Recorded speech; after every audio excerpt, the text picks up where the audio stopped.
The Dalai Lama goes to Washington. Bush publicly honors him. A slap in the face to China. Next on Global Pulse.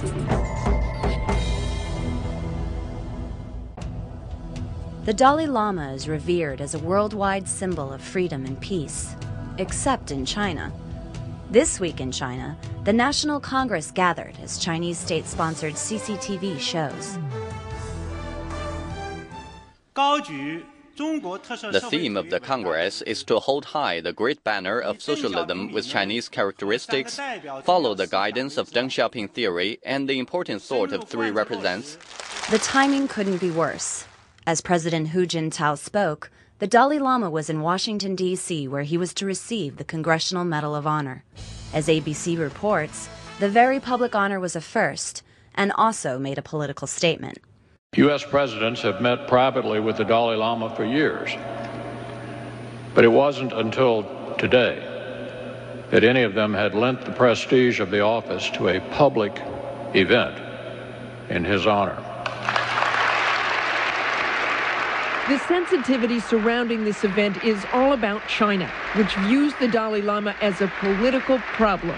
He was driven into exile when China invaded Tibet a half-century ago, and he has fought for Tibetan autonomy ever since. This recognition will bring tremendous joy and encouragement to the Tibetan people.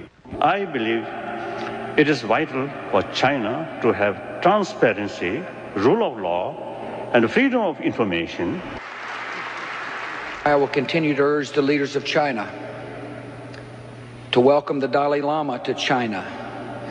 They will find this good man to be a man of peace and reconciliation. Reconciliation is the last thing China wants with the exiled leader. As Chinese state-sponsored Asia Today reports, their views on the Dalai Lama won't change despite the award. China views the Dalai Lama as a separatist who wants to separate Tibet from the motherland.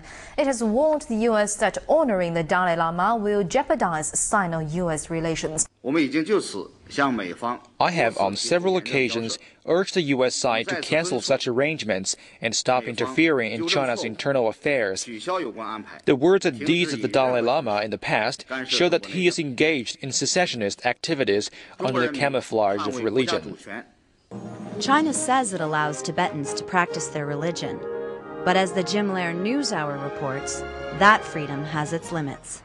Tibetan monks visiting Tiananmen Square. China says they're free to practice their religion, but not to follow the Dalai Lama. Their tour guide wasn't happy when we asked what he thought of the Congressional Medal. Round the corner, in the Tibet room of the Great Hall of the People, a delegation from the Tibet Communist Party. Dalai Lama is someone who doesn't love his motherland and splits his country. Then he's welcomed by certain countries and receives medals. We're very angry. This is a rude interference in China's internal affairs. We strongly oppose this. We're furious. China's fury is being felt as it pulled out of a critical UN Security Council meeting. President Bush says he hopes this award won't hurt U.S.-Chinese relations, but it already has. For Global Pulse, this is Erin Coburn.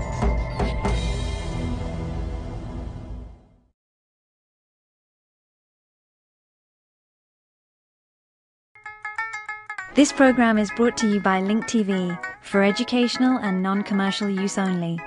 Link TV is the only US network dedicated to global and national news, uncompromising documentaries and diverse cultural programs. Programs which connect you to the world.